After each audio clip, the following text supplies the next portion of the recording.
आपली संस्कृती, आपले संस्कार सदा राहू दे आपल्या सोबत। भारताच्या महान ग्रंथांचे आणि काव्यांचे संपूर्ण संकलन सबस्क्राइब करा तिलक।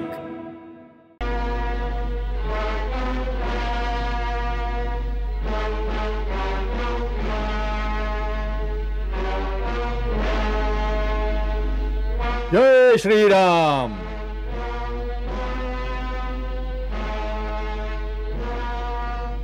जय लक्ष्मण।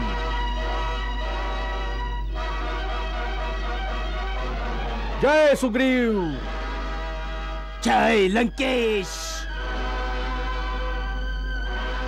काय तूच या अशोक वाटिकेत इतका उत्पात माजवला आहेस? उत्पात तर तुझ्या सैनिकांनी माजवला होता। मी तर केवळ माझी भूक शमवण्यासाठी वाटिकेमध्ये फळे खायला आलो होतो। भुकेला होतास? मग भिक्षुकाप्रमाणे आमच्या दरवाजावर यायचंस, तुला भिक्षा मिळाली असती। चोराप्रमाणे राजाच्या उत्तरात येण्याचा अपराध नसता केलास तू। माहित नाही आमच्या राज्यात चोरीचा दंड मोठा भीषण आहे म्हणून? मला तर वाटलं होतं या नगरीचा राजा स्वतः चोर आहे, त्या नगरीमध्ये चोरी केल्यावर दंड नाही, पारितोषिक मिळेल। जर या राज्यामध्ये चोरीबद्दल शिक्षा केली जाते तर पहिली शिक्षा तुझ्या वडिलांना व्हायला हवी। त्यांनी चोरी करून एका अबला स्त्रीला पळवून आणलं आहे। महाराज, रावणांविरुद्ध आरोप। लक्षात ठेव, तुझ्या आयुष्याचा अवधी आता संपला आहे। मृत्यू तर तुझा निश्चित आहे, पण बरं झालं असतं की पहिल्यांदा आपला भाऊ अक्षकुमारचं क्रियाकर्म केलं असतंस, नाहीतर पित्याला दोन्ही पुत्रांना एकदमच अग्नी द्यावा लागेल। अग्नी तर तुला नाही मिळणार मरकट।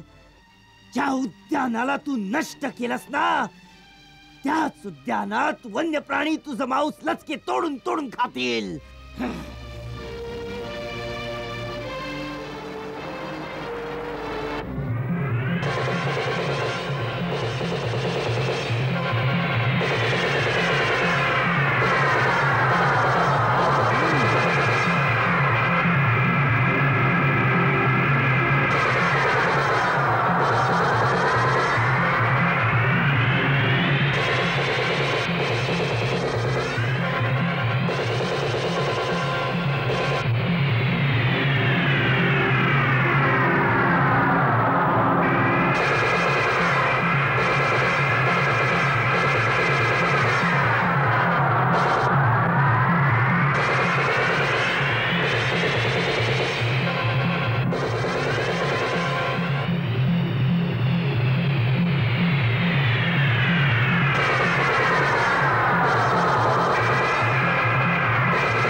महावीराने दिला ब्रह्मदेवास मान,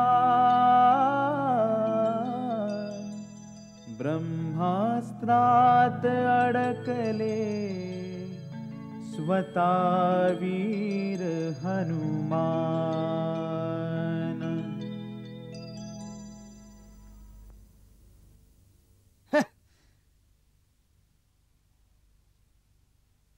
या मरकटाला महाराजांच्या दरबारात घेऊन जा, पकडा त्याला।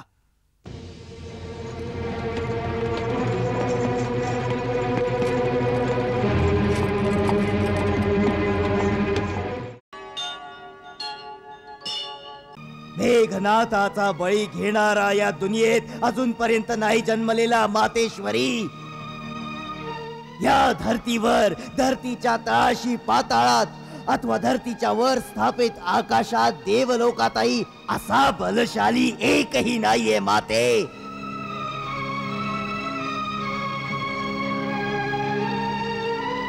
हे काय, दिग्विजयी रावणाची पत्नी, देवतांनाही हरवून टाकणाऱ्या शूरवीर अतिकायच्या आईला अशा प्रकारे अश्रू ढाळणं शोभा देत नाही. आईचं हृदय हे आईचं हृदय असतं. जरी काही ती शूरवीराची आई असली तरी आईचं हृदय अवश्य रडे. तुम्ही पुरुषांनी इतका अत्याचार नका करू की आईचा रडण्याचा अधिकार पण हिरावून घ्याल. जी आई राजमहालात राहते तिला रडण्याचा अधिकार नाही दिला जाऊ शकत, कारण की तिच्या रडण्याने प्रजेतील हजारो स्त्रिया रडायला लागतात. राजमहालातून एक किंकाळी आली तर प्रजेतून 10,000 किंकाळ्या येतील.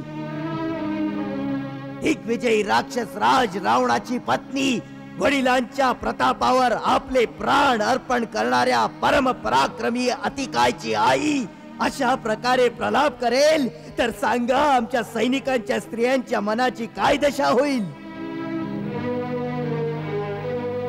लंकेची महाराणी, राजराणी, राजमाता आपल्या डोळ्यातून येणारे अश्रू पूर्ण राज्यात खळबळ माजवतील. राजमहालातील क्रंदन साऱ्या देशात हाहाकार माजवेल. ही गोष्ट लक्षात ठेव माते, राज परिवारावर एक खूप मोठी जबाबदारी असते. लोक आपल्याला हसताना पाहून हसतात आणि आम्हाला रडताना पाहून तेही रडतात. म्हणूनच तर राजाला आपले दुःख आपल्या मनातच दाबून नेहमी हसत राहावं लागतं. राजा कधी दुःखी नाही असू शकत. म्हणून आपण दोघी राजमहालात जा आणि आपले अश्रू पुसून टाका.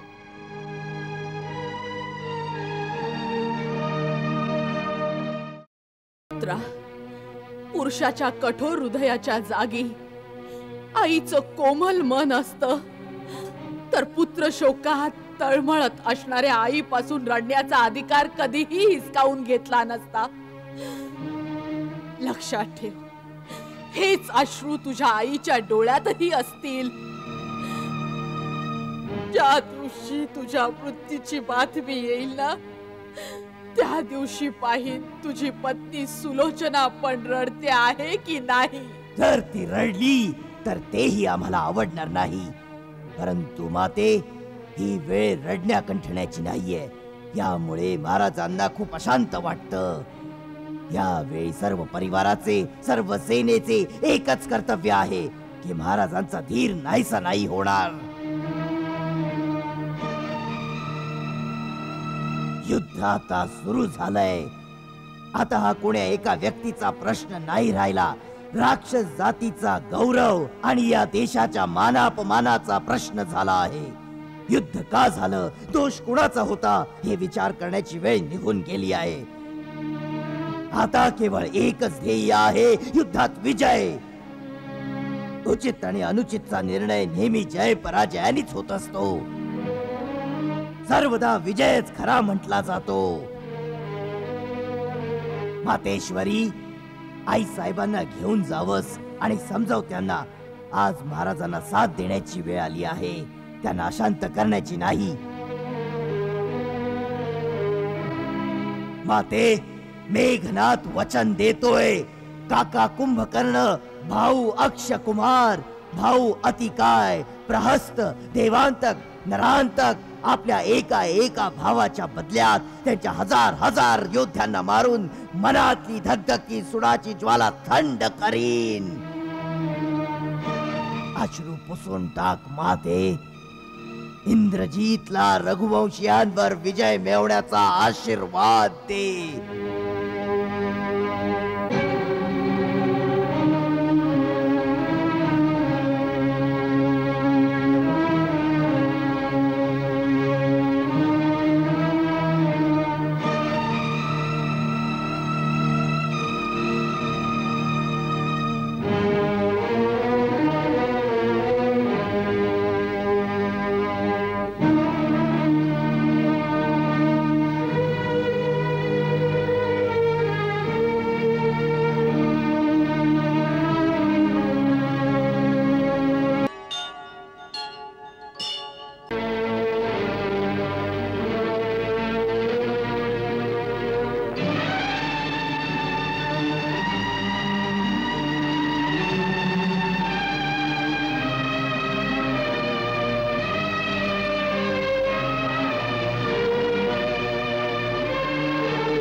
अशा प्रकारे गंभीर विचारात मग्न कशासाठी झालाय पिताश्री?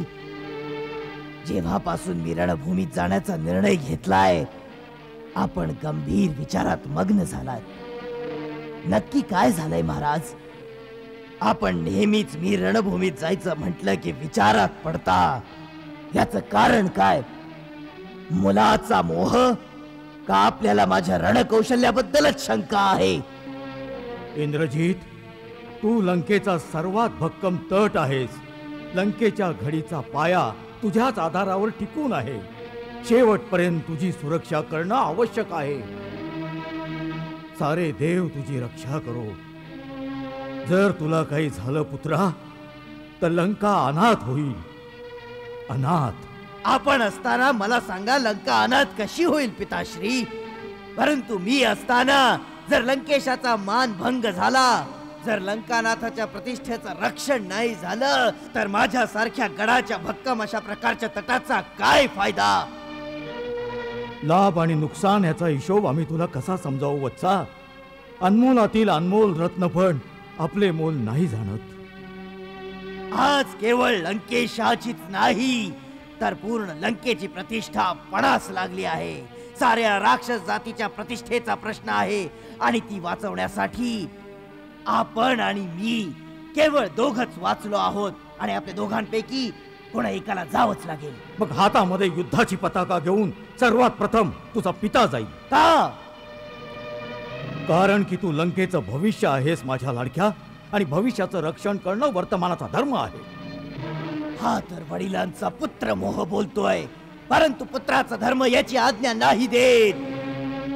जो वडिलांसाठी उपयोगी येत नाही तो मुलगाच कसला. इंद्रजीत जिवंत असताना आपण गेलात तर हा धिक्कार आहे त्याचा. आपण रणभूमीत स्वतः जाणं त्या दिवशी मला योग्य नाही वाटलं. हनुमानाला दूत मानून त्याला सोडून देण्याच्या बाजूनेही मी कधीच नव्हतो.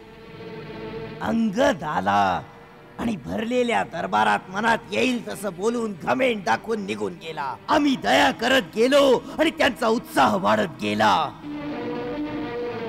पिताश्री, लंकेच्या प्रतिष्ठेवर आपल्या प्राणांची आहुती देऊन जे निघून गेले त्यांना मी कधीच परत नाही आणू शकत. परंतु विश्वास ठेवा, त्यांच्या मरणाने माझ्या मनात प्रतिशोध आणि हिंसेची भावना आणखीनच वाढवली आहे.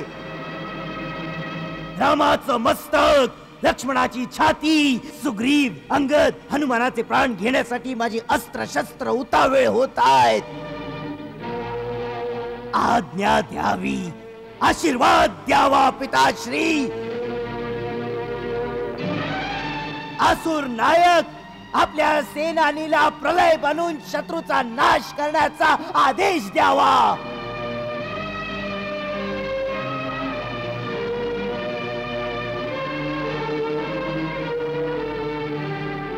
आपण काय विचार करताय? आम्ही विचार करतो इंद्रजीत की पाताळात दादा ऐरावण्याने आम्हाला आश्वासन दिलं होतं, जेव्हा आवश्यकता असेल तेव्हा तो आमच्या मदतीला येईल. तो मंत्रतंत्र विद्येत आमच्यापेक्षा पुढे आहे, त्याला का नाही बोलवायचं? आपला मुलगा जिवंत असताना आपण दुसऱ्या लोकातून आपल्या भावाला मदतीला बोलवाल तर हा इंद्रजीत लंकेच्या प्रजेसमोर मान वर करून कसा चालेल? पिताश्री, आपल्या मनात दुर्बलता लहानसे छिद्र करीत आहे, त्यापासून सावध राहावं. जिंकण्यासाठी पूर्ण मनोबल जरुरी आहे. इंद्रजीतवर पूर्ण विश्वास ठेवावा. मी युद्धाचं चित्रच बदलून टाकेन. आपण मला आज्ञा द्यावी आणि आशीर्वाद द्यावा पिताश्री.